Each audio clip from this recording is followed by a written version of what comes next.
What if the biggest communication issue in your team isn't language?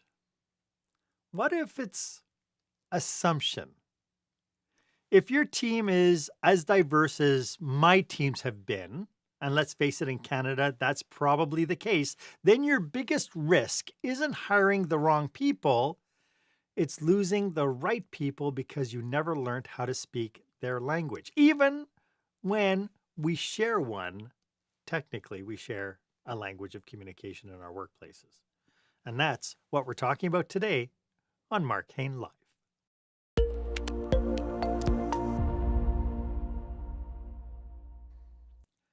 Welcome to this episode of Marc Haine Live. Of course, this is where small business owners and entrepreneurs develop new skills to help them create the jaw-dropping, show-stopping experience that their customers and their employees deserve. I am your host, customer and employee experience strategist Marc Haine, and it's so great to have you here because my guest today is John Edward McGraw, the Culture Clarity Coach and founder of Hayaku Coaching.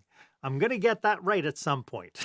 Today, we are diving headfirst into how leaders can bridge cultural gaps in their teams, improve communications, and create workplaces where everyone from every background can thrive. My one ask is that if you know somebody who could use this information, please share a link to this episode. And if you haven't done so yet, please make sure that you subscribe to this podcast. It's free. It doesn't cost you a dime. And it'll feed my ego just maybe long enough for me to keep producing more episodes. I mean, this is episode 257, so I think I'm on a little bit of a roll. So you've got the job postings, you've got the applicants, you're even lucky enough to have a team with talent from all over the world. But here's the kicker. Something's not working. You see things like deadlines slipping, frustration is growing, and good people are leaving. And you might think that you have a skills gap, but what happens if it's not a skills gap? What happens if it's a culture gap? And that brings us to our question of the day.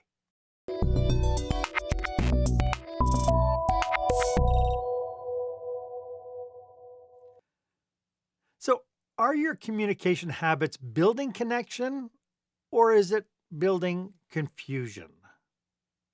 Could it be miscommunication is draining your team's performance and you don't even know it? Could it be? I'd love for you to be part of this conversation. Why don't you go ahead and share this episode on your favorite social media platform, hashtag it Experienced Leadership, and let's make you part of this conversation as well. As I mentioned, my guest today is John Edward McGraw, a certified intercultural coach, seasoned educator, and founder of the Hayaku Coaching. John is not just another communications expert. He's the cultural clarity coach, someone who's lived the real-life consequences of cross-cultural misunderstandings and now helps businesses leap forward. That's what Hayaku means in Japanese, by closing culture gaps before they damage teams. He's worked with nonprofits, governments, and organizations across Canada to improve communication, build retention, and strengthen teams from the inside out. John, welcome to the show. It's so great to have you. It's a pleasure to be here, Mark, and congratulations on your 257th. Is that a milestone of some kind? I'm not sure. It's one more than 256, so who knows? There we go. There we go. We celebrate. Yes. We just celebrate. And in the interest of communication and clarity, I should specify that the pronunciation is hiyaku. Hiyaku. Although there you go. Hiyaku. But A for effort, and you did get the meaning right, which was, of course, leaping forward, great leap forward, great progress in Japanese. And the reason why someone like me, who is a white Canadian citizen by birth, has a Japanese name for my company is because I lived and worked in Japan for several years. Wow. And it was a result. It was a result of being there that I learned about Canadian culture. In fact, that we actually have a Canadian culture, because I think if you ask many of us, born and raised here, well, what's Canadian culture? We might say, I don't know, it's Tim Hortons and hockey. That would be the extent of it. But in fact, it shows up in the way that we communicate in the workplace, what we consider to be a person who's a good fit in a company, what confidence looks like, what's a good communicator, what they look like, when in fact, it's not necessarily universal, and that actually can be different in many contexts. And Mm, when we make errors around those and assumptions around those, just to your point, as you were mentioning earlier when we were leading in, it leads to a loss, people, higher turnover, people leaving or letting someone go because they're just not a good fit. So right. that's what I'm here about, is Well, to try which and, is interesting because when we go through the hiring process, we're looking for the best fit. And so at some point, we perceive the person when we said, yeah, let's hire this person, we perceive them to be a good fit. So, why is this such an issue in our workplaces in the world today? well, it's a major issue because Canada, as we know, is a country that thrives on immigration.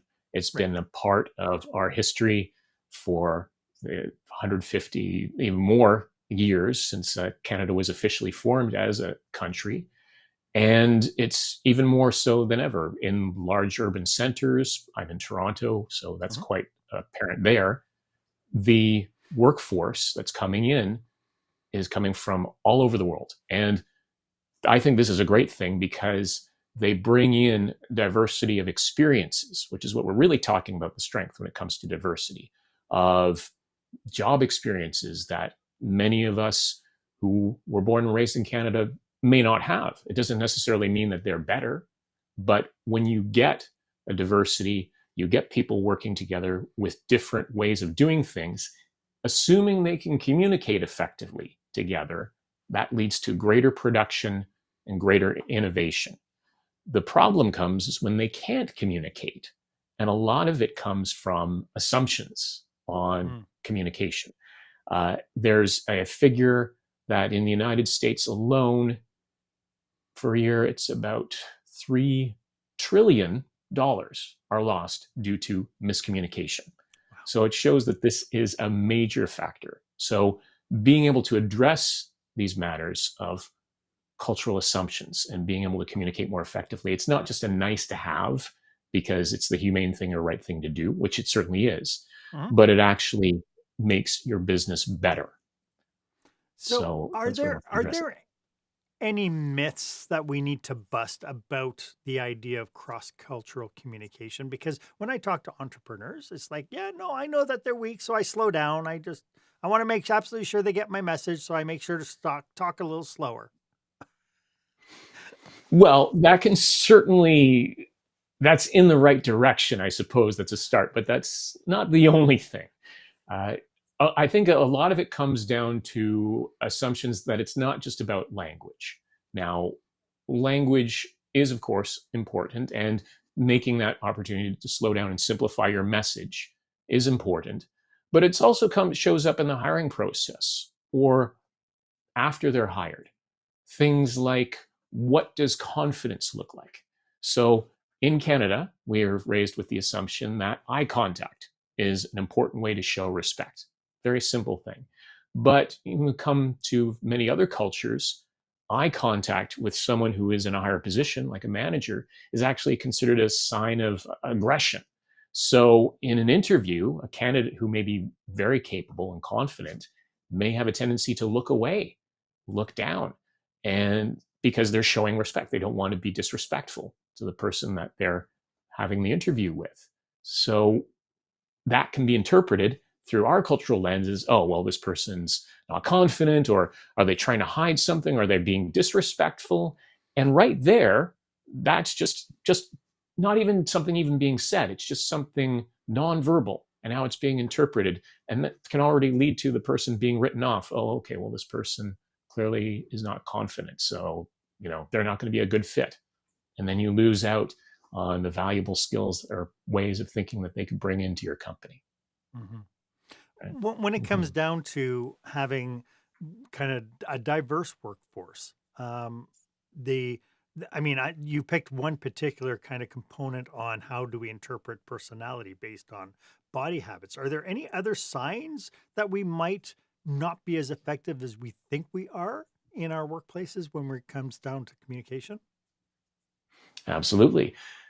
Another part is the assumptions around self promotion. is one that comes in particular. Hmm. In Canada, you want to speak about yourself in an interview, have those conversations with your supervisor to say, hey, this is where I'd like to go with my career. How do I get there? That's just an assumed thing. If you try that, for example, in India, many places there, say, what are you doing? What's wrong with you? What's wrong with this guy being so arrogant, coming to me, wasting my time, talking about what they want? You're expected, and that's just one example, but you're expected, if you work hard, your work will speak for itself, and your supervisor will come to you when it's time for you to do that. Or they'll look over your resume in an interview and just see, just even how we communicate results, right? We're very results focused. So on a resume, an interview, you have your star story explaining, okay, this is what I did. I was in this position. This is what I did. So as a result, the company's profits raised by 10% for the quarter. Results focused. But other cultures, again, that's extremely arrogant. It's considered extremely arrogant to do that. So when you come from a place where your whole life you've been raised to think one way, and then suddenly it's the opposite, and we don't even necessarily know to explain that to many people coming in, then they lose out. And even if they're hired, maybe they end up getting stuck in the same position because they never have those conversations, because they don't know that that's expected or that it's even acceptable to approach a manager that way. And then person who doesn't get any mobility, how long are they going to stick around? How long are they going to be happy? And you lose out. It's like, to your point, I can see that, somebody in a position has other people leapfrogging over them, and they have a belief system that if you want to promote me, you're going to come to me and tell me what an amazing job I'm doing, and you'll come to me to ask me if I want to be promoted, whereas everybody else in the organization is going to the boss and saying, I want that job. Exactly. Yeah. And they lose out. And it's like, what? This person wasn't nearly as qualified as I was, but they ended up talking and they got it. And it's not a case of the person being arrogant, saying, okay, well, if they think I'm valuable, they're going to come to me. It's more like, well, it's the opposite. It's like, well, I'm going to be respectful and I'm going to wait until it's my turn, not, and so it's very hard to adapt to that. And even sometimes when you intellectually know that, it can be hard to adjust that behavior. So if you want to, as an owner of a business, if you really want to take advantage and get the benefits of this international talent, it's worthwhile to take the steps to meet halfway, adjust a little bit, have that cultural flex on your own hand, rather than expecting all of the adaptation to be done by those who are coming in. Yeah, it's interesting because as you were saying that, I've been falling back on this idea that in this day and age, I believe that managers need to become more coaches.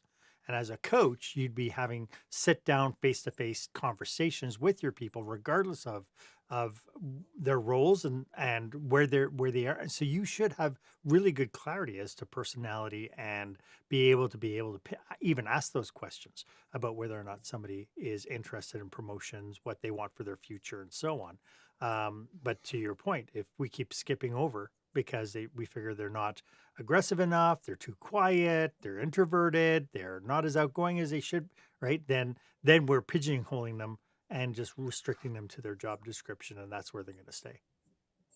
Yes, exactly. And exactly to your point that you said about leaders needing to be coaches rather than just directors. That's the first step, because as a coach, you need to really listen to your people and understand them, just as you said. And that's the first step of being able to cross any kind of gap, whether it's specifically cultural due to different country, different regions, generational culture, all of these things. And just that first step alone, I use one of the acronyms that I use to raise awareness is called LEAP.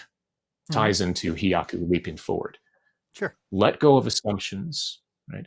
Engage with curiosity, assess possibilities, and perform with insight.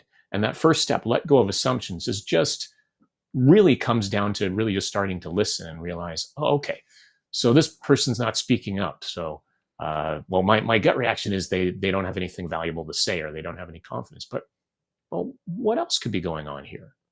Could it be that they're from somewhere where speaking up is considered rude?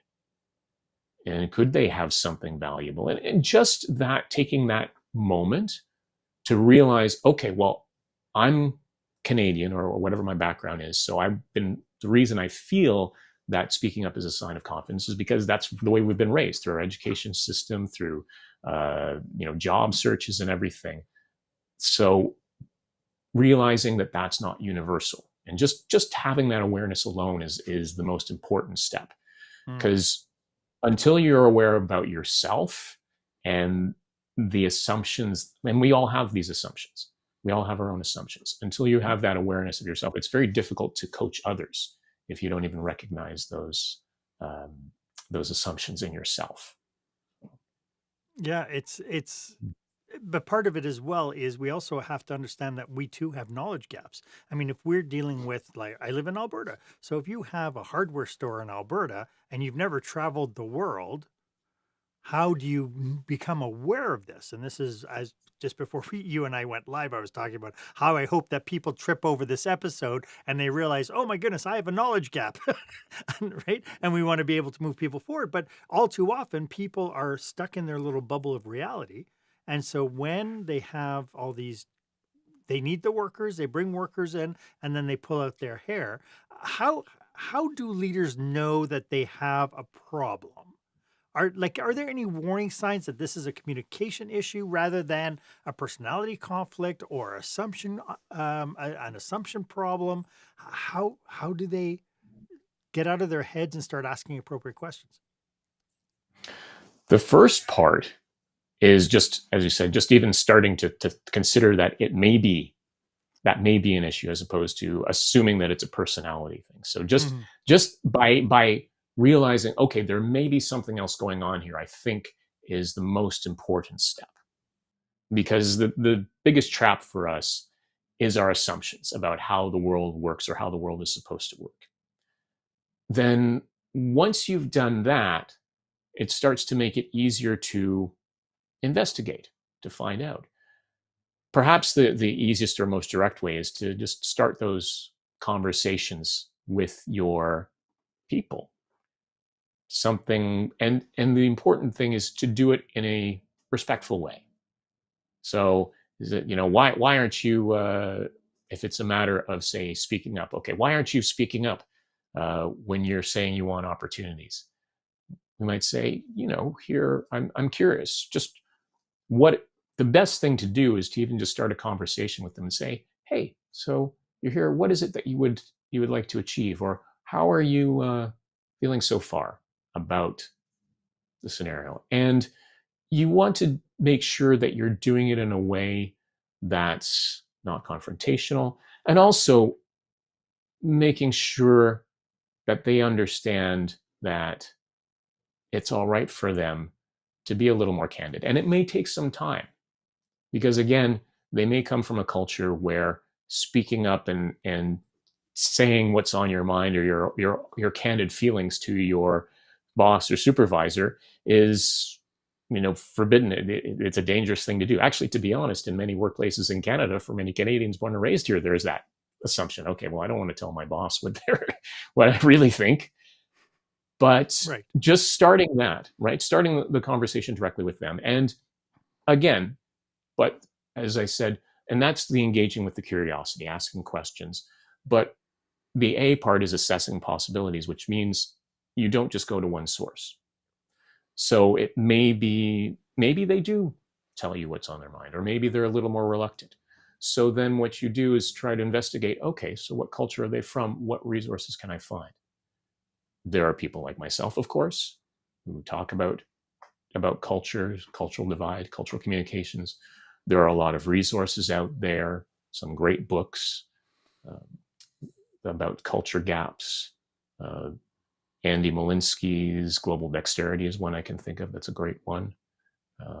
Aaron Meyer's The Culture Map is another great one that just talks about, okay, here are some different things, ways of communicating directly and indirectly. The idea of assumptions of authority, right? We have flat hierarchies versus other cultures of that. So it's starting to kind of check, okay, here's what might be going on. And just getting that awareness and understanding, all right, and then you can start to approach the questions in a bit of a different way by adjusting your approach, seeing if that works. I think there's nothing lost by doing that. And then if after taking these various steps, there still seems to be an issue, then that may indicate, okay, well, maybe there's something else going on here. But the thing is to rather than jumping to automatically, okay, some kind of personality issue, which I think is the tendency when something just doesn't feel right? It doesn't match. Then that's what comes up. I think of my own experience when I was in Japan as an English teacher. And there was one particular incident that I recall that really raised my awareness around these kinds of issues. I was teaching a lesson to a student, helping them to prepare for an English test, where getting a score would open up a lot of opportunities for them. This was within the first 6 months of my teaching. The goal was, when you're doing the multiple choice section, if you don't know the answer, just choose an answer. That was the entire focus of the lesson. Very straightforward. My student's name was Kenji, and he was very eager to improve his English skill and to do very well on this test.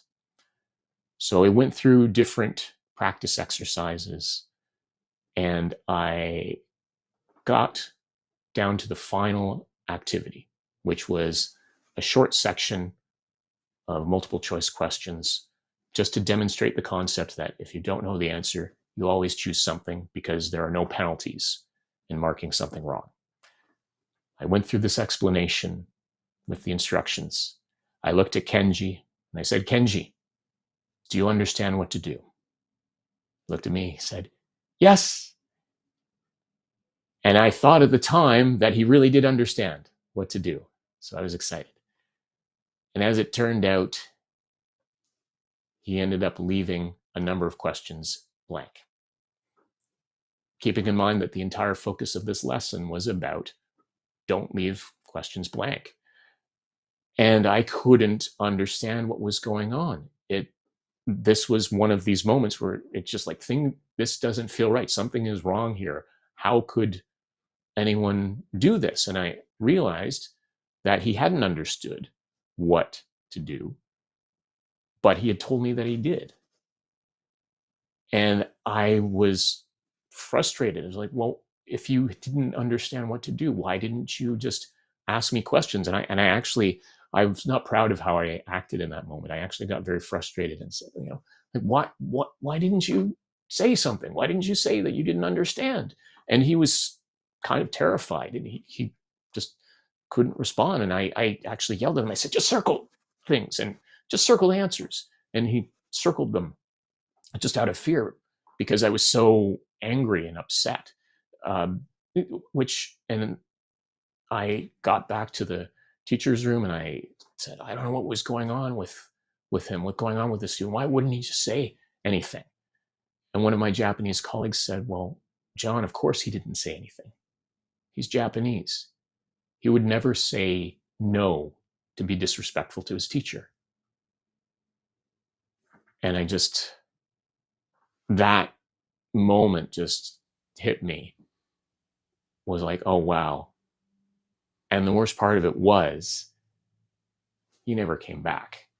Kenji never came back after that, and that was when I just started to realize, wow, okay, there are different ways of communicating, doing things. He didn't understand, but he thought, based on his culture, the best thing to do in the circumstances was just to say yes, because he couldn't say no. It felt wrong to him to say no. But I still had to do my job as a teacher. So I learned from that that I had to adjust my approach. Hmm. Because if I tried to force, because this was not the only time this happened with many other students. I didn't lose my cool like I did in that incident with Kenji, but this frequently happens. Students would say, I would ask them, "Do you understand what to do?" And they would say yes, and then they demonstrated that they didn't. So just telling them, "Hey, it's okay to ask questions. It's part of our culture and everything." To some extent, that's valuable. You want to share that, but you can't expect them to suddenly turn, especially considering I was in Japan. They were with me for 40 minutes a day, and then they were out in their own culture. And how So old for were they? me to, yeah, I mean, these were, many of them were adults, actually, working So they spent their adults. whole life So with that behavior. exactly. And so for me to try and force them to my way of doing things wasn't gonna, not only was it, ethnically questionable or ethically questionable, it wasn't gonna work. Like, it wasn't practical to expect that.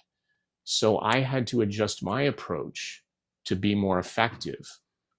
And this didn't mean that I suddenly became suddenly became Japanese or Hmm. something. I was Hmm. still true to who I was, but I had to adjust my approach. So what I did, rather than asking a question like that, I would simply give the instructions, and then I would ask the class as a whole, "Okay, please explain to me what you're going to do." And then they would kind of answer as a group because they would feel safer because it was a group dynamic, being a bit of more of a collectivist society. And also, I was the teacher asking the questions, and they were answering. So they weren't disrespecting me, in their minds by questioning the way I explained it, but I was just hearing back from them what they understood. Hmm. And then based on that, I could adjust how I would do it. I might demonstrate or something. And that was far more effective. I fit the expected role that they expected for the teacher as the students. And I also, more importantly, I learned a new way to communicate and a new way to adjust rather than sticking with my old assumptions. Right. Translating that into the workplace, we could see this Mhm. time and time again where the boss comes in and we have the same dynamic, don't we? I mean, I hire Filipinos and I can't get them to shake. Please don't call me Mr. Mark.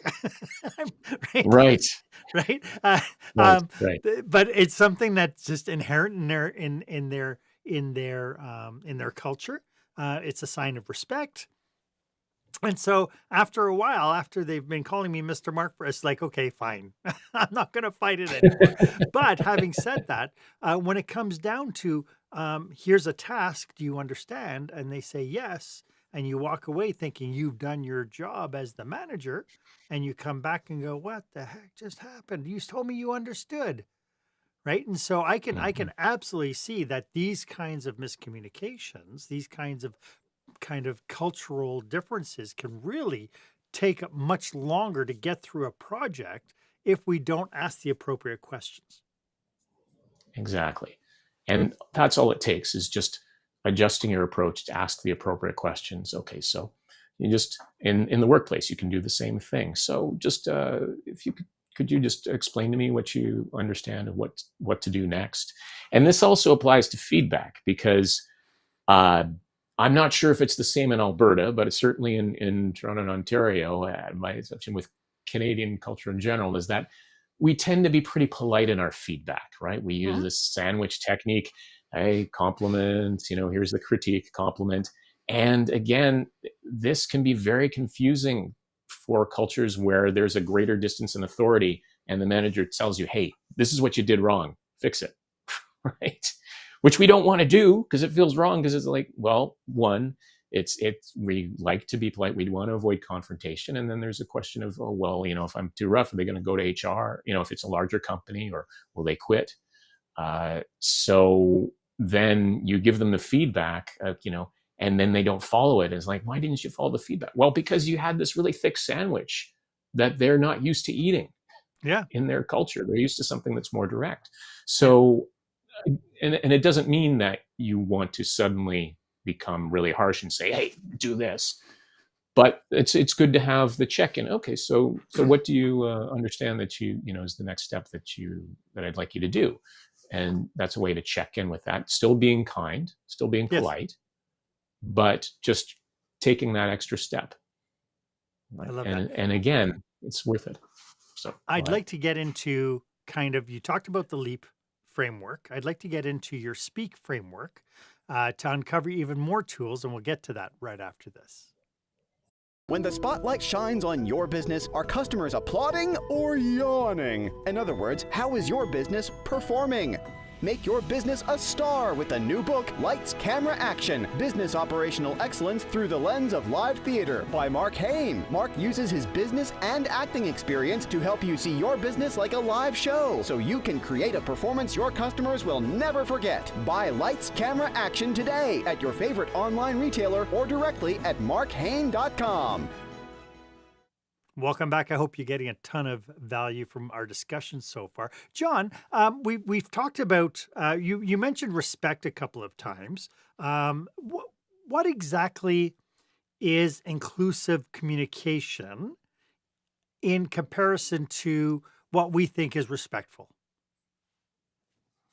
That is a great question. Right? being respectful. Yeah. So in the sense, being respectful is what we assume about being polite, right?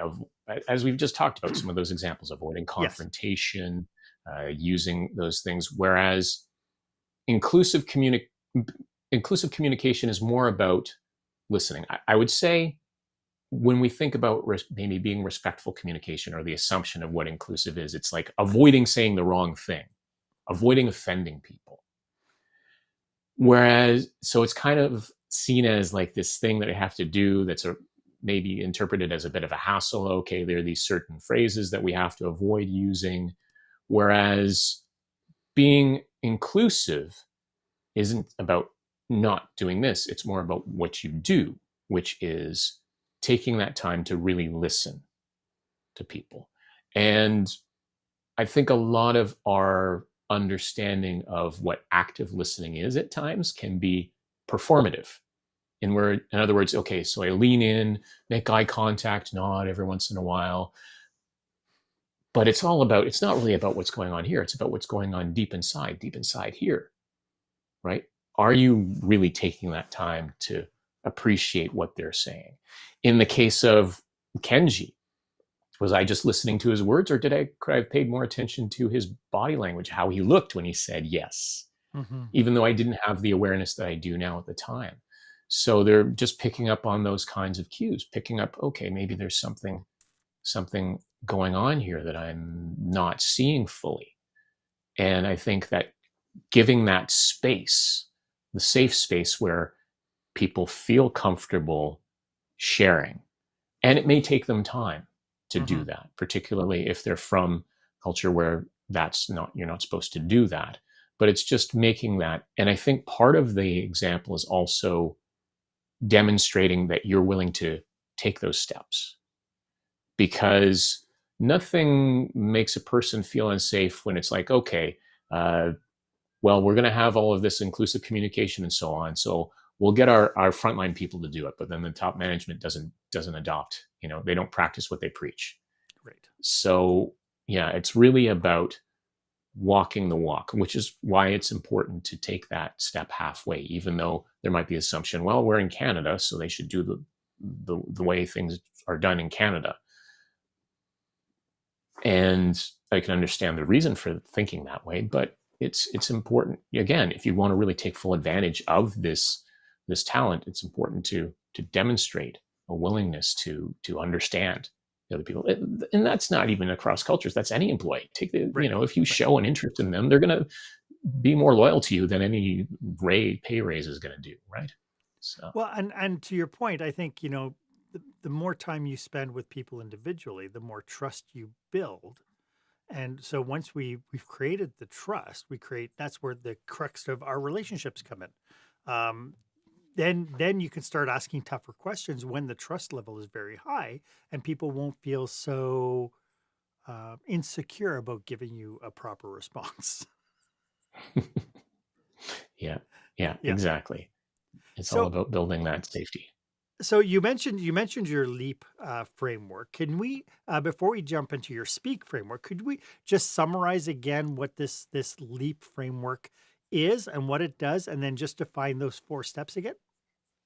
Absolutely. So the purpose of the LEAP framework is to avoid jumping into assumptions. When you are confronted with a situation or an interaction that doesn't make sense to you, you leap over the gap to avoid that gut reaction.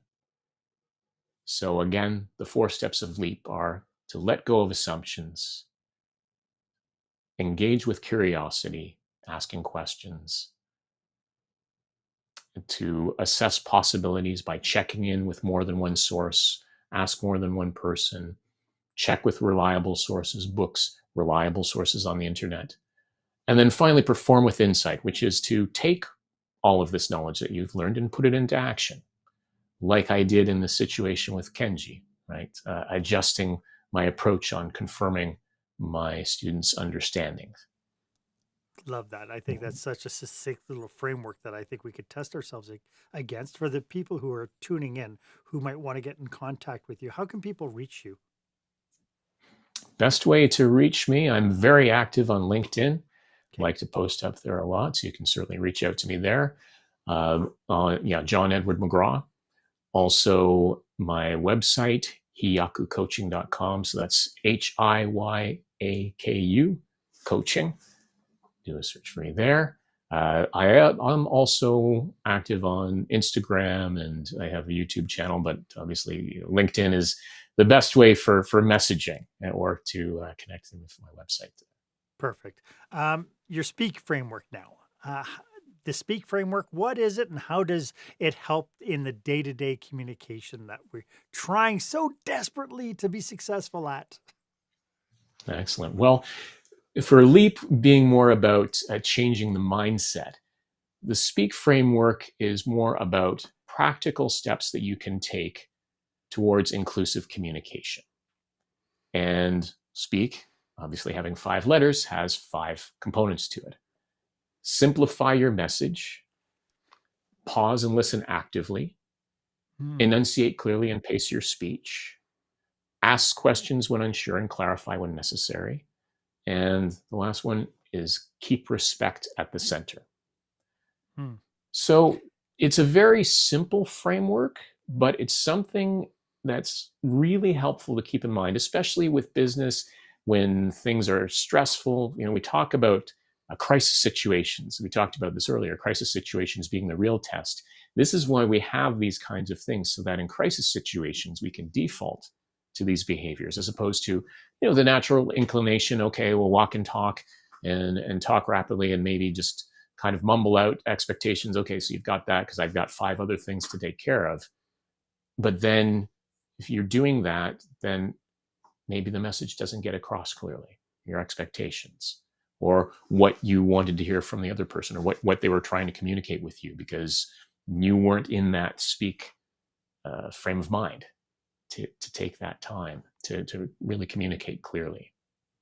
To your point, the crisis component of it, we always tend to fall back into our sometimes worst behaviors. How do we become intentional? How do we test ourselves minute to minute and kind of be intentional that this stays top of mind? What tool, what technique can we do that as we get into having our own conversations with our own kanjis, that we are able to check ourselves and have that level of intentionality? There are a couple of ways that you could do it. If we're focusing particularly on the mindset, like the LEAP mindset, start by being curious. Look around, see what you can learn. Take some time to learn about Canadian culture. Believe it or not, we do have a culture here, despite what many people, even past politicians, might have said, that we're a post-nation state, right? Learn about that. Read, there are books that even talk about that, and understanding, oh, okay, so this is how I think, and this is, what my influences were. And, because not necessarily just because I'm Canadian, but I'm Canadian, I grew up in Alberta, I had these experiences, and this informs the way I'm thinking. And then from there, then you can start to learn more about the cultures of, say, the people that you're interacting with the most. Ask them questions before it becomes a crisis situation. Show that interest. Get to learn that. Maybe set aside some time to have those conversations. Even encourage that amongst your people if they're from different cultures, to get beyond. And the easiest way, start with some of the surface stuff, like food can be a gateway into getting to some of that deeper stuff, right? And a really tasty way to do it, of course, too. Mm-hmm. But make sure to get, use that as a way to get a little bit deeper, because it's very easy to stop with that surface level stuff because, it's easy to see, and certainly it can be more attractive, but take that time and make that part of the practice. And then for those practical tools like Speak, take some time to bring those in, perhaps in a meeting. Let's focus on one of the letters. Okay, simplify our message. All right, so here's a message that was sent out. Analyze it. Okay, was this something that, could it be simplified in a different way? Or analyzing maybe past circumstances, making sure that everyone's safe, not using anything that's going to single out anyone. Make it a practice. If you're not a large company that has a dedicated HR department, make it a simple practice, maybe 10 minutes once a week. Okay, so here's this problem. Let's analyze this. What letter can we use from the framework to do this, and how can we do better? So it's all of these things about the concept of micro habits. It's not necessarily spending several hours, and really digging in. Sometimes it's just taking 5 minutes a day or 10 minutes a day, wherever you can fit it in, to make it a routine and make it a habit. So then it becomes second nature, so that once you do hit those crisis situations, you've already got it as part of your DNA. As you were saying, I thought to myself, the best place to start would be with that binder of policies and procedures. Because we tend to use so much jargon and so much shtick in these policy and procedures under the guise of wanting clarity. But maybe, pick a policy and procedure and look at it through the eyes of somebody who might not understand all the components and all the different wordings that you might use within your policy and procedure, especially if you're asking them to read it and sign off on it. Exactly. And all of this language that we use to simplify things in our particular industry, which does simplify everyone as long as they know it, as long as they've been part of it. But yeah, exactly. That is a great way to do it. And to that also, another simple tip related to specific jargon and language, idioms, right? Language that we use every day to simplify concepts. One of the things that was, of course, most recent in news, elbows up. Yep. Elbows up, right? And I had so many people ask, so what does elbows up mean? Like, I don't get that, and that was an opportunity to teach that.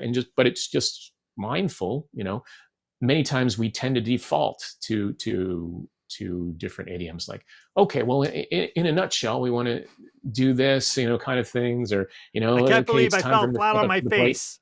Right, you're right. All these things. Did you hurt yourself? And it's not even necessarily something that would be, that can be confusing to other people who speak English as a first language, because they don't have the cultural context for that, right? Right. So it's not even that, and that's just a simple step right there, is just being aware of that as well. All these things that we use that we think simplify things, but actually can complicate people who don't have the same understanding, right? So when we come back, I'd like to talk a little bit about some pitfalls and cautionaries, because I know that our intent is good, but sometimes the impact is much, much different. And so when we come back, let's talk cautionaries and pitfalls. When you're delivering an important speech to a huge audience, it's easy to lose your place or go way over time. Give yourself an advantage with the Pro Speaker Presentation Speech Timer app. No more checking your watch or calling for time. The Pro Speaker Presentation Speech Timer app keeps you on track with easy-to-see timers, even changing color for visual prompts during your speech. And you can set audio cues to practice, or set it to vibrate so you don't even have to look. Be the pro you know you are. Download the app at speakerpresentationtimer.com. Welcome back. I am speaking with John McGraw. We're having a great conversation. And as you can tell, John and I have a passion for helping entrepreneurs and business managers just like you. So, if you belong to an industry association or an organization that may be planning a conference or a leadership retreat, or you feel that we could be of service, feel free to drop us a line or do a connection request. Our details are in the show notes. We're here to serve. So please make sure you reach out if you need us. John, we've pinpointed some successful principles, involved in creating a more open communication within our organization. From what we've been talking about today, are there any pitfalls or cautionaries we should be aware of? Do you have any examples of how people thought they understood what they were supposed to be doing, but then fell flat on their face? Absolutely. Absolutely. I can think of so many different cases, particularly from the newcomer side, from those who were the employees, Right. simply because matters weren't effectively communicated to them. So many stories of one I can think of in particular of an employee from Mexico who had a background in finance, started working at a company in Canada, came with years of experience and a master's degree. So very top tier talent, not someone, kind of the general assumption that they were coming into like a low level job. And again, they came in with the assumption that, okay, I'm going to work hard, and when I get, I'll get opportunities for promotion. And to your point, even as we talked about earlier, they got leapfrogged by other people who were speaking up over them. And finally, it came down to the point where this particular guy came in to his manager and said, hey, there were these two opportunities that came by, and, why didn't you put my name up for them? And his manager's response was, oh, I didn't know you were interested. It was as simple as that, because the manager just assumed, okay, well, obviously he's going to be interested. He'll come talk to me. So the manager never took that time to if he had just, taken time to sit aside and say, hey, so what is it that you want to achieve here? Then all of this would have come out much better. As it turned out, that finance person from Mexico ended up leaving the company eventually because, well, he just didn't have the opportunities. And, that just speaks to so many things that, where the person maybe leaves and you don't know why, because you never had that conversation. And I think that's one of the biggest things, is just not having that conversation. And so Other simple. It's such a assumptions. simple Yeah, solution, isn't it? To sit down with your exactly. staff once a month, once every 2 weeks, and again, putting on that hat of a coach would help kind of solidify all the different frameworks that you've been talking about today. Exactly. It all comes down to really just taking that time to listen Yeah. and avoid, just because this is the way things have worked. It's, well, life life is a learning journey. We want to learn about all sorts of other things to be better. I'm sure this show is very much about that, learning different things to be better, to become a better entrepreneur. And this is Mhm. just another skill that you can pursue with intention, just like you would a language skill, or how to make a better better business plan, or how to market better. This is another thing that's going to improve the outcome Mhm. for your business, particularly when you're working across cultures, or even when you are partnering with other businesses, maybe around the world, or with other clients, potential partnerships. So it's not just about employees, it's about partnerships with other businesses in the future as well. I do know that I've come across personalities that would be looking at the whole adage of, well, they're coming into our country, so they just have to learn how to contend with what we do here in Canada. It should be up to them to change. It shouldn't be up to us to change. What do you say to people with that kind of a mindset? I can understand it to a certain extent, but I think in that case, they're dividing it up into a binary thinking. Okay, either they adapt to us or we adapt to them. And when you come into those kinds of extremes and assuming, okay, well, it's one or the other, it's never good. The best way is to strike a balance. Because if you're expecting them to do all of the work, it's not a case. I think the image that many people have of immigrants is that they are tired, the poor who are desperate, and we are so wonderful in giving them opportunities. And it's kind of a something that we're doing to out of the goodness of our hearts to help them. And that's not really the case necessarily anymore. It's not like the majority are refugees.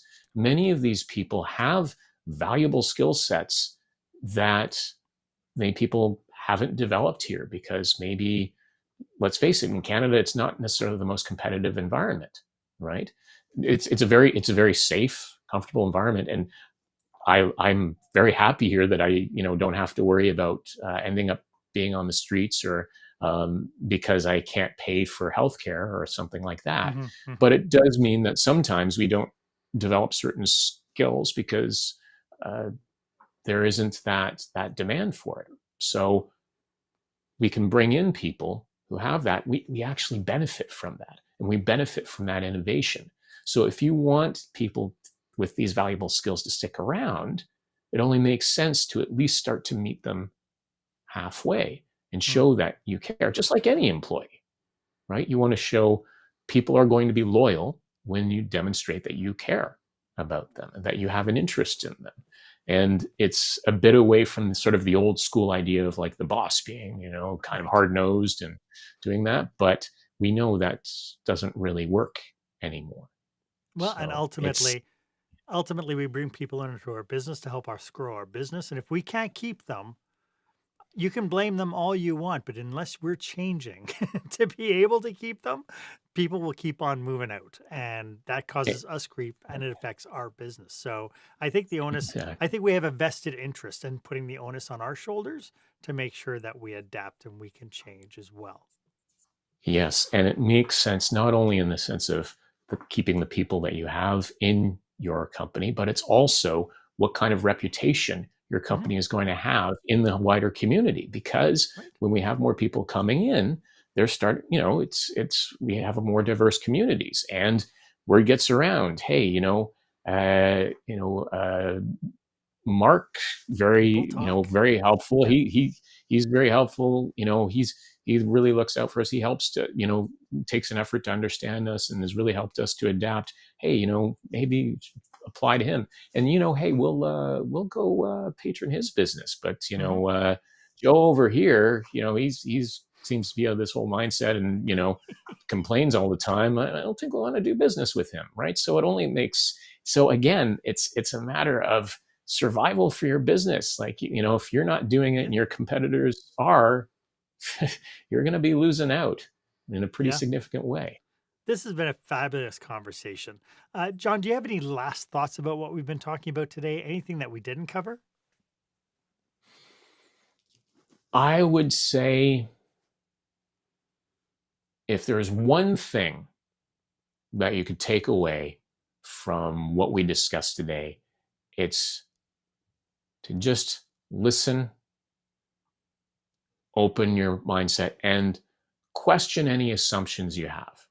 And it's not thinking about it as being, okay, am I a racist or something like that? Because if you start to kind of think in that extreme, then you're not going to want to do it. But it's just realizing, hey, we all have these assumptions. It's part of being human. But when we can recognize them, we can adjust and become better. And as a result, our businesses can become better because of the way we do it. And that's the one thing. If you're going to take it away, just one thing, take that away with you. Yeah, love it. Mm-hmm. Could you remind everybody one more time how they can get a hold of you? Okay. You can reach me at my website, hiyakucoaching.com. So HIYAKU coaching.com. You can also find me on LinkedIn, where I'm very active. John Edward McGraw. I post very frequently. short videos about cultural assumptions and how to adjust. So that can be a good resource. I also share them on my Instagram, Hiyaku Coaching, and YouTube, also Hiyaku Coaching.